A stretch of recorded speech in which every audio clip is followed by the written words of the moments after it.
It's Wednesday. I'm on site. I've got my sunglasses on. This is EveryTrade Behind the Build, episode 11.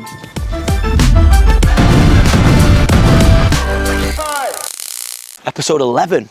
So, if you're watching this now on Sunday, you need to go and watch Wednesday's episode, which is weird because it's not even out yet. I'm speaking now, it's out tonight, but go and watch it because it'll make sense, because what we're going to try and do is split the week into two. Monday, Tuesday, out Wednesday, Wednesday, Thursday, Friday, out on Sunday. So here we are, Sunday's episode.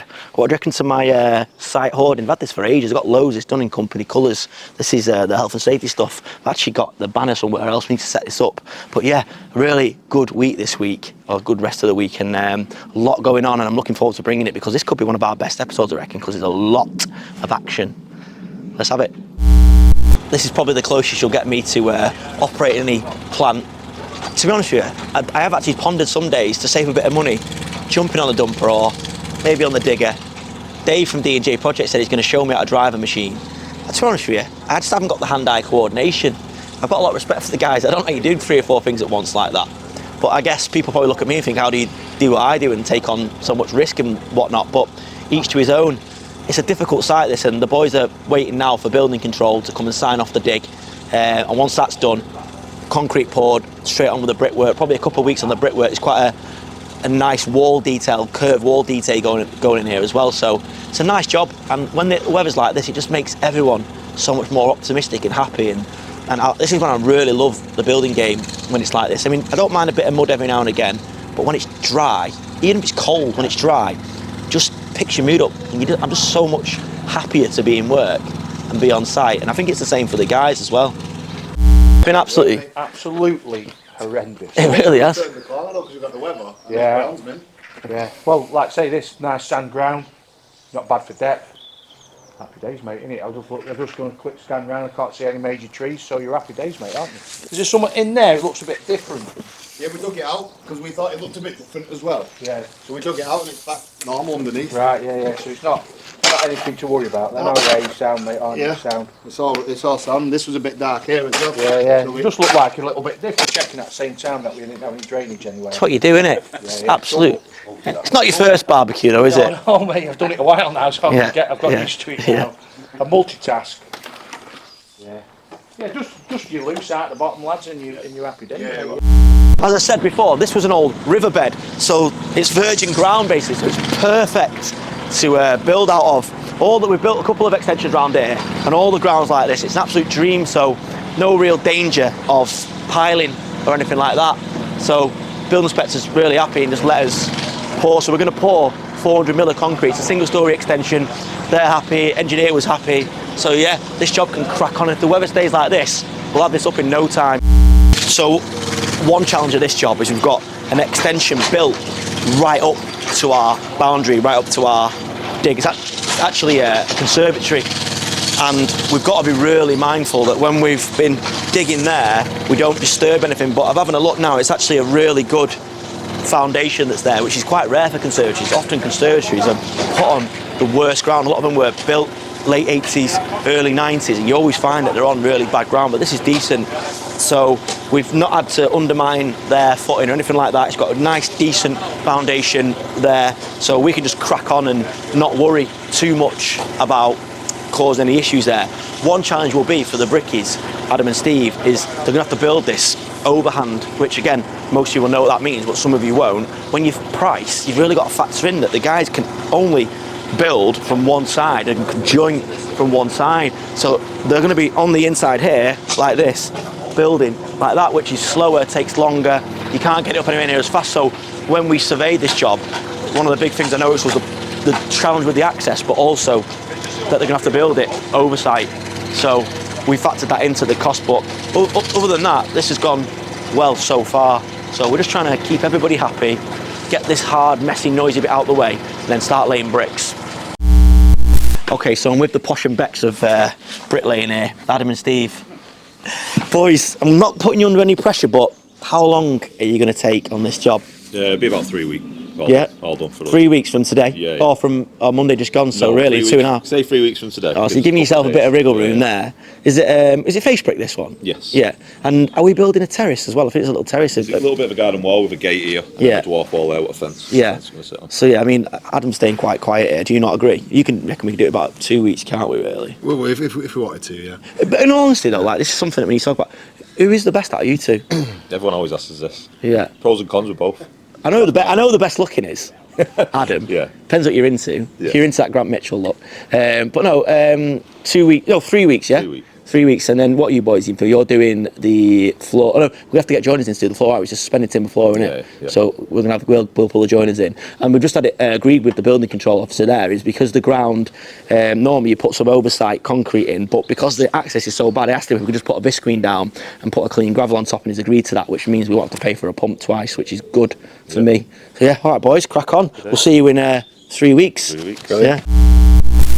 So as you can see, this is a very, very tight site. What we've got is this road here, which is shared by quite a few houses there, so we need to be really respectful of these houses, and there's been quite a bit of tension between the neighbours, which we've had to try and sort of keep everybody happy. We don't want to be anybody's enemy. All we want to do is just make sure that we can come to work, do our job, get the job done, and we want people to get on with their neighbours once we're long gone. I think we're quite good at that. I encourage the boys to engage the neighbours, and this morning one of the neighbours has made the guys a brew, so we'll do our best. We'll try and keep everyone happy, but this is a tight site. But we factored this in to the cost, because look, this is the journey just to get the muck away, and the road is so tight, but here's what it is. Just another day at the office. Good site visit there. I love Adam and Steve. They are the boys. They great find for us. They've worked for us for a few years now, and they literally are our extension builders, out the ground to wall plate. We've got another team as well that we use. They're working on the job that I showed you in episode 1, I think it was, where we're doing a full perimeter wall. We're going to be on that for quite a while. That's a big project. That it's a tricky one, this one, because for what I know, the neighbours don't get on that well, and we're stuck in the middle of it. So as I said, we're trying our best to be not peacemakers, but just try and keep everyone at bay and try and keep everyone happy, because as a builder you've got to be respectful for either side if you're working in the middle. We don't want anyone falling out, and also you don't know, a neighbour could leave a negative feedback, or could like say to someone, oh, don't use that builder, because they weren't very respectful. So you know, it's an opportunity to impress other people. So I really believe in that you've got to try and be as courteous as you can to the neighbours when you're doing a build, and try and keep everyone happy. Even though the customer's paying you, you don't know what working and getting on well with the neighbours might do. So yeah, I don't like seeing neighbours fall out, especially over building work, but we'll do our best to absorb any sort of grief and keep everyone happy. Over back at HQ, Dale's cracking on with the Navara project. That's moved on a lot now. Let's see what he's up to on that.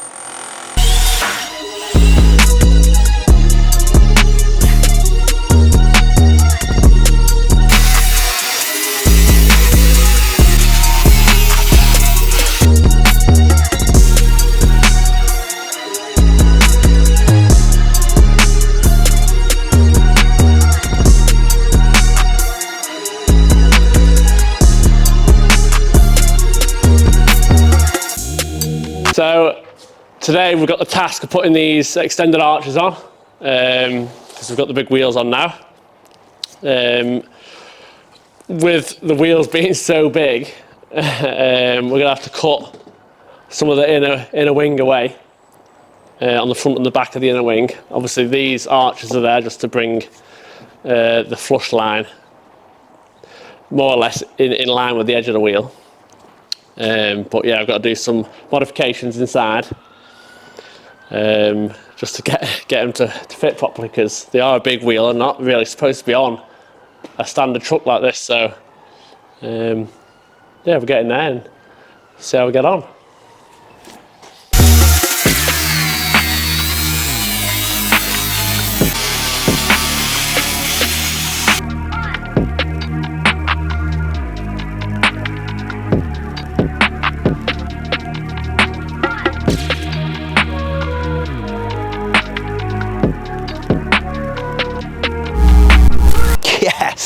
Look at this, absolute beast. Have you seen the size of these tyres? It's ridiculous. So we've raised it up a little bit, put these monsters on. We're going to spray the wheels black. We were going to powder coat, but we're going to have a go at spraying them with some ultra tough paint. And I've decided we're actually going to wrap it. We're going to wrap it because my pal Derek at Shires in Stockport, who I can really recommend, does all our vans and signs and t-shirts and workwear, everything, is going to do as a deal. So hopefully next week the whole thing's going to be wrapped and it'll be covered in our livery. But look at it, it's an absolute monster. We've also put these wheel arches on. I feel like I'm back in my max power days. I feel like I should go to a cruise. And then we've also put the snorkel on. It sounds ridiculous, and we've actually been using it. We've used it to deliver some plant that's been on some hire and move the machines about. It's amazing. It's going to look absolutely bad boy. I've also ordered a private plate, which is in line with the company ones. So again, it's a 2008 plate. No one will know. It's mega. Come have a look on the inside as well. Leather interior. Look at that. Nice Greg's packet there, but never mind. Yeah. So at the end of it, I'll tell you what, when we're finished, I'll tell you what we spent on it, but I think we're going to get a lot of vehicle for the money that we've spent. It's ridiculous. I'm glad that side step's there because man would not be able to get inside it. But yeah, what a beast. So I'm going back to my roots here. Danny, our estimator, the man that shall never appear in Cranbrook because he's too good looking, has taken a rare holiday for his birthday. I'll let you guess how old he is. You'll never really be able to work out because you only ever see in the back of his head. But I'm having to do a little bit of the estimating. What we've got a job that a customer wants us to go ahead with, but they've when we priced it, we did it without calculations, structural calculations, because we could have waited, but by that point another builder probably would have got in there and took the job. So I've now got the calcs sent by the customer, so I'm cross-checking against what Danny has assumed would need to do steel-wise. So that's the next bit I've got to do. Once that's done, I'm going to confirm that and I'm going to resubmit the estimate to the client. I'm a bit out of touch when it comes to pricing. I used to price all our jobs. I remember I'd come home after a day's work and spend every night just pricing and literally, like, I wouldn't see my kids, I wouldn't see my wife. I'd work till 1, 2 in the morning. I actually secretly loved it. I really enjoy that whole measuring, working out costs, working out how long things take, especially when the buzz you get when you win the jobs. I know a lot of you guys price your own work and you're up, because you send me messages, you're up all night. And that is the next step really, is to, when you scale, is to how to not have to price it, but still make sure your prices are accurate. I'll do a bit of a deeper dive into estimating and pricing on another episode, because I know that it's a big issue, and not a lot of builders, I think, know how to price properly. I know that because Danny prices for a lot of other builders. We have an estimating service. So yeah, I think it's definitely worth doing a deeper dive into pricing. Maybe do that as a standalone episode. But yeah, Wednesday done. Back tomorrow for a big one. Good morning, it's Thursday, we're on site at another new job. We've got quite a few new jobs starting this week. I love it. I think it's because it's March and the weather's nice, and I'm with the main man, KTM, my right hand man. We pulled him out of the office, let's try and not get run over, and he's going to show us around this new job. It's basically a plumbing job, and we've been brought in to do the plumbing only. There's other builders on site, we're going to work around them and work with them, but yeah, cheers guys. Good advert, that. We've been brought in, no, that's perfect. We've been brought in to do the plumbing on this job, so let's have a look. So we're inside now, our boys, we've got Tom, Alex and James on site, our heating engineers, and they're cracking on. What we're doing in KTM. So on this one we're just doing the plumbing. So we've been brought in to do all radiators downstairs, 2 new bathrooms, first fix and second fix, and underfloor heating to the full ground floor. So I could walk you around if you want. Yeah. How long do you reckon we'll be on this site for? We've got a week to get it all done, the first fix. Oh right, okay. Yeah. So we've got to get lots to do in a week. Then the underfloor heating's going to go in after that. So is there any existing plumbing in place or not? Literally nothing. We would doing everything from scratch. The builders put drainage in place and stuff like that, and we're taking it from that point. Yeah, it's a full hit, isn't it? It's the full house, isn't it? So the underfloor heating's going to be the big one. So is that all the ground floor and full? Yeah, the full ground floor. And what system are we using? We're using a low profile overlay system. Yeah. So you'll get that in a lot of projects where you've got existing floors that you've got to work with, and there's all different levels. So what we tend to use in that there is a low profile overlay system, which isn't actually my favourite. I prefer a normal sort of traditional system. However, it's good because it gets you around all the different levels. We're having a tiled finish, so which we might be doing actually, but and having a tiled finish, so we've literally just got the wriggle room at the bottom. Do we know if like the builders have set the levels right to where we need it? It's just about right. We're going to have to bring this up to suit. Obviously, we're just just got the space at the bottom of the doors, as you can see. we It's going to be tight but perfect. We're going to underfloor heating, screed, then tile. Yeah, if we get the tiling. Yeah, if I don't know what depth we've got on the screed. We just need to make sure we've got enough depth. Well, we're going to tweak the depth of that against this to make it all. That might dictate which screed we can use. Let's take a look around. Yeah. So this is going to be a front bedroom. So we're putting a new radiator over this side. No, sorry, actually, they've moved it. We're going to put a radiator here and a new bathroom in there, obviously, with a towel radiator on the wall behind Chris. That's about it for the plumbing here, other than the it's always difficult heating. Always difficult jobs like this when there's been other tradesmen on site and there's builders that we've not worked with before. We're working for the client directly, so they've brought us in. So we've got to try and come in at a point where there's all other people halfway through their bits and just try and make sure that we work with what's already in place. So it can be difficult. In many ways, I like it though. We've got a complete blank canvas. Yeah. And I think it'll just grow legs. They'll end up getting us hopefully to do the insulating, boarding and skimming of it. We haven't really mentioned our heating company that much, but every heating company that Kieran and I started, when was it, 2017? 17 when I just got, and it was, the idea was that we had a lot of heating work. We always had heating engineers working for us, so we spun it off. But as we've got so busy on the build side and the property side the last few years, we've kind of neglected that business, but we're really putting some energy back into it, aren't we? Yeah. Obviously, it's probably... Charlotte's going to take the lead on that for a bit. So we put Charlotte in place there, and she's going to head that up and run it and try and get loads of energy back into it. It used to be KTM there the whole time, but he's just too busy on other stuff now, and he just can't. I did love it though. It's such a good business. When you get it running, it flies. Like you can get so many jobs in.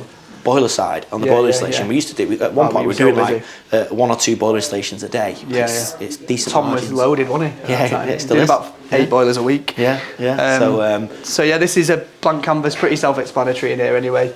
Downstairs is literally is it underfloor heating to the full floor? Every single room, including the bathroom. So that actually makes it easier in many ways, because we just so that'll be, as soon as we've done that first fix, which we've got a week to do, we'll follow in with the underfloor heating. The only thing we need to work out is the stairs, because that might be where preferred joinery come in. Yeah, that'd be good. Yeah, so straight away we've met the client. The client's asked us if we know one that does stairs, and we've got preferred joinery, so we're going to get the boys down there to do a measure up for that. Again, we may or may not get that, but it's nice because we can help. We'll probably help this customer in a few areas. There's a few things they definitely need help with, so we'll do our best to help. Perfect. Some length on this, isn't there? It's not bad. The drill, Kieran, the drill. All right. Long that though, isn't it? Bit thin. Getting some hard to reach places. I'd say that's pretty thick, that. Okay. Each to his own. So what's happening in this room? So behind me on that wall there, we're putting a backseat mega flow system boiler. That's literally going to sit there, and then we're having a cylinder in that room, an unvented indirect 210 litre. That'll give us enough power for everything that we need to run down here. How many bathrooms are you There's 3. There's 3 bathrooms. So there's 1 upstairs, 2 down here. But yeah, it's going to have a lot coming through it, so we just want it to overkill it with the cylinder and stuff like that. So it's the right way to do it. Yeah, they've got a big project on the land here, and I think we've got a long way to go, but like we said before, we'll give them as much help as we can. I suspect that we'll probably end up doing quite a bit more here. This is a customer we've actually worked with for a while on heat, haven't we, done bits and pieces. Started off with just moving a boiler in one of the other houses. Weirdly, she did ask us to price this full bill, but at the time we were just too busy to take it on. And I remember we turned it down, which... I'm gutted we didn't now. Yeah, it would have been a nice project, but at least we've got some involvement in it. Anyway, nice little project, another one we could bring to you on the channel, albeit it won't take that long. Back to HQ now to catch up some bits and pieces. So we're back at HQ now. KTM and I are going to have a quick chat about what we can do to help that customer out. Without saying too much, there's something's gone on there, and there's quite a bit of poor workmanship that on the building side we might be able to help them with.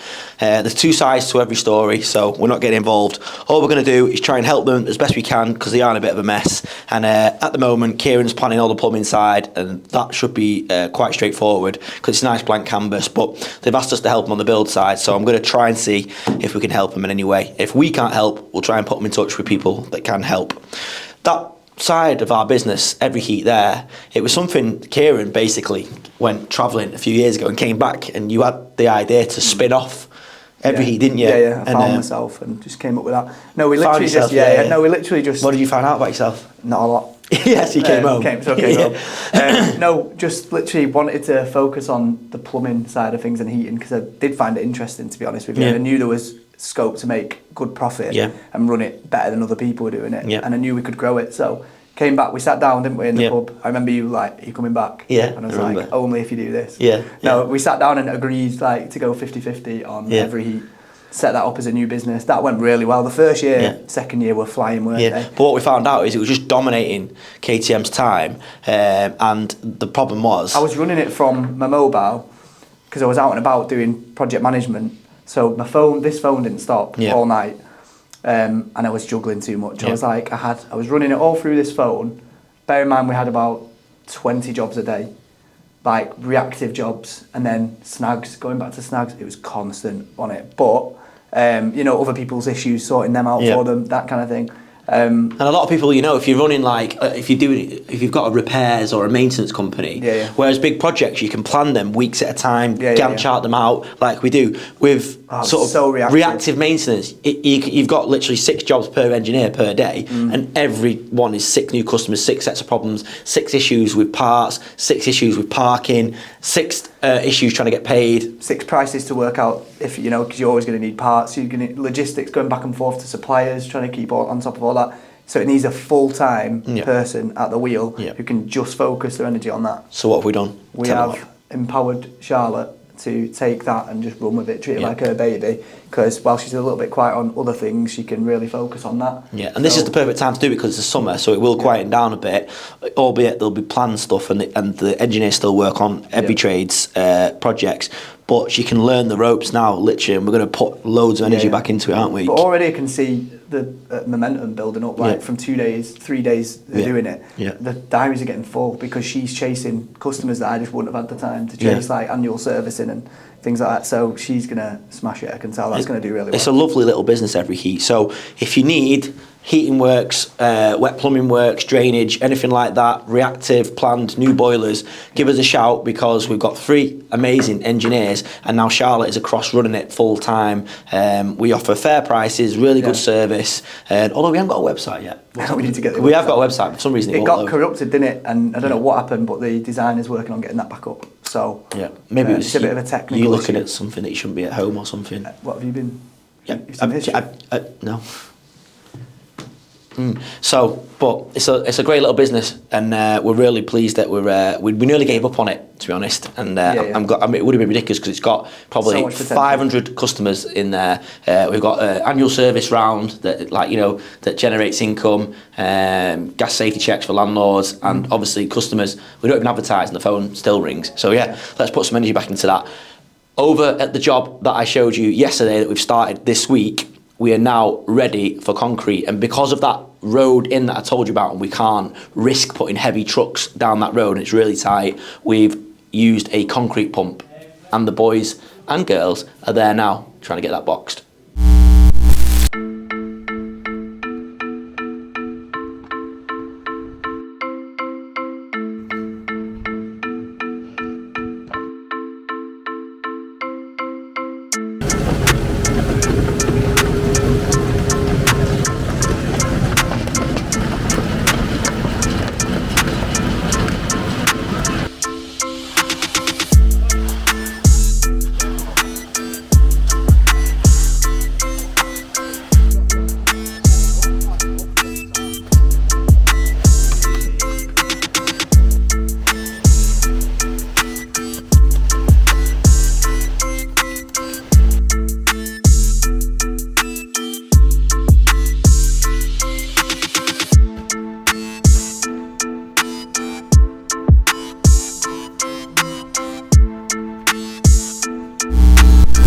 So I can see that has gone to plan.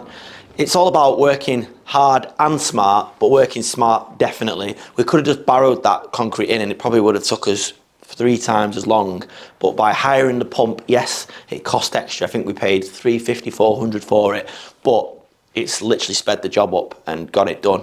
Also with minimum mess and fuss and just getting out of the way, not blocking the road and trying to keep those neighbours happy. It's a tough one, that. But at least it's happening. So that'll go off over the weekend, and brickies are back there early next week to start laying some brick and see if they get it boxed within that 3 week, as they said. Downstairs, Dale has got one of our vans in that needs a brake change and a service, and he's cracking on with that.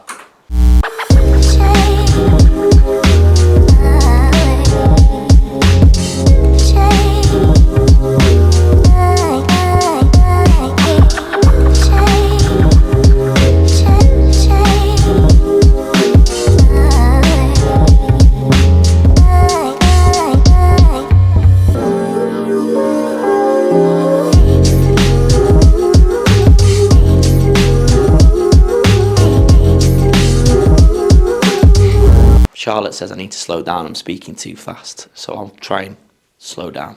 So it's great having Dale on board, and I'm a huge fan of bringing everything in-house to the point where I'm probably a bit obsessed with it.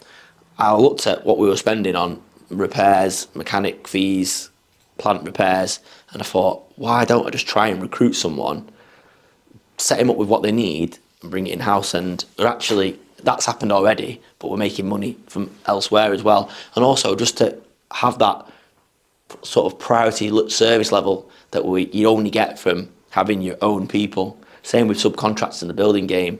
Subbies, you get some great subbies, but you're never going to be their first priority, where if you have your own guys recruited to you and you've got them in-house, you're always going to get that best service. So yeah, I'm really happy with how this is working out. Long may it continue. See you tomorrow. Good morning, it's Friday. I'm in the office. I've got a busy day today. I need to get organised because I haven't got any time to work this weekend because we're going to watch the mighty Man United lose tomorrow to Everton. So I'm clearing my decks here on site on our Rosewood extension project that I took you to last week. It's a big day. We're getting the structural steelwork in and finished, and we've booked a crane to lift the big stuff over the house. I would go, but they might make me work and they might make me lift steel. So I'm going to stay here behind my desk where I belong and do some very strenuous typing. Let's have a look.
So that is an exciting little bit of work there. I love structural work. I love the engineering side, the cranes, sort of the heavy lifting.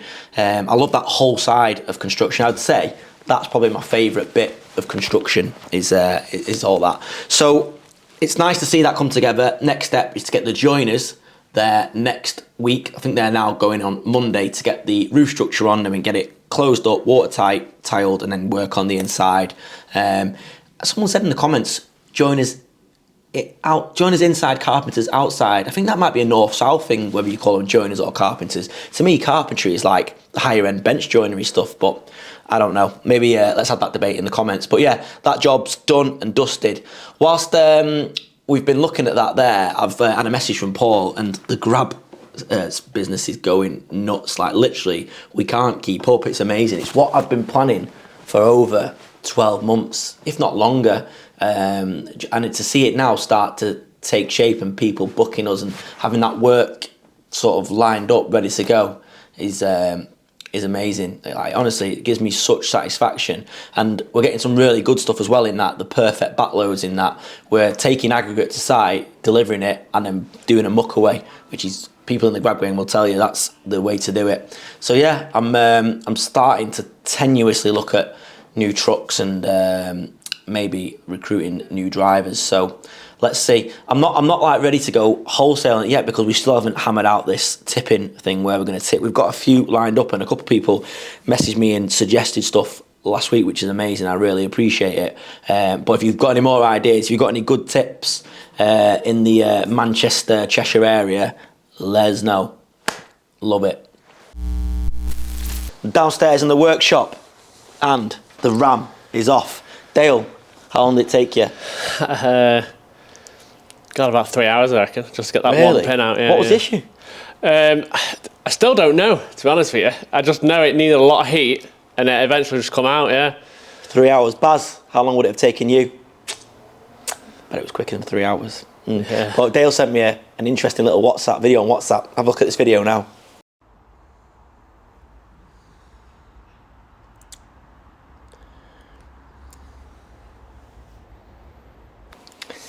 Yeah, I think it's safe to say that it frustrated him a little bit, but it's off now. So has it gone to?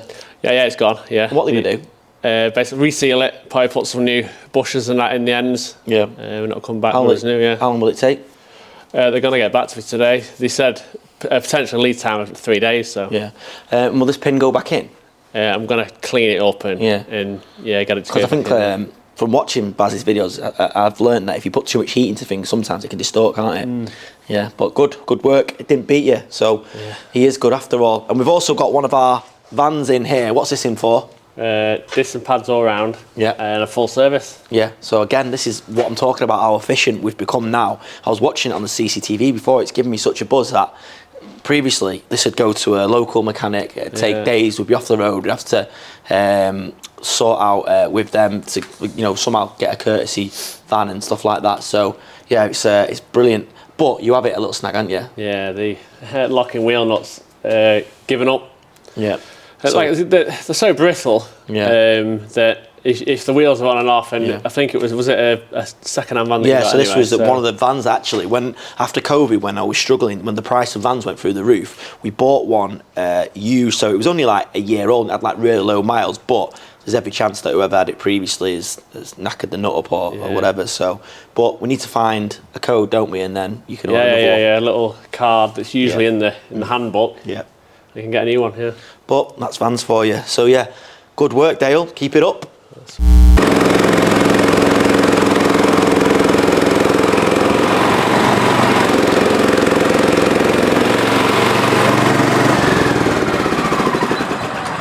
The Tiger Bite is back.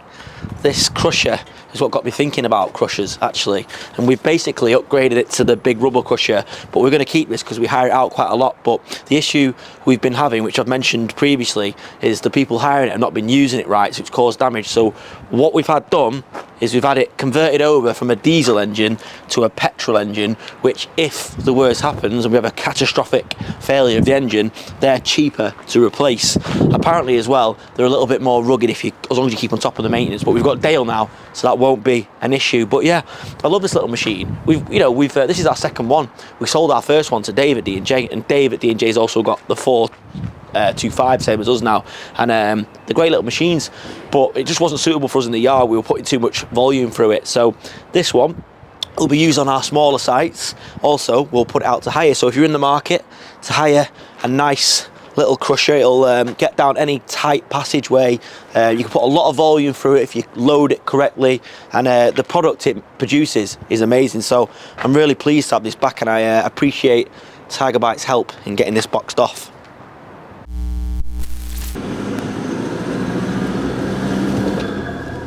This is looking bad, boy. What do you reckon?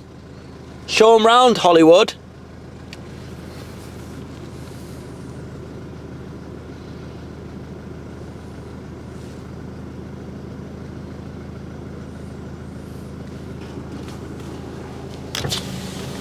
So that's it for episode 11 of EveryTrade Behind the Build.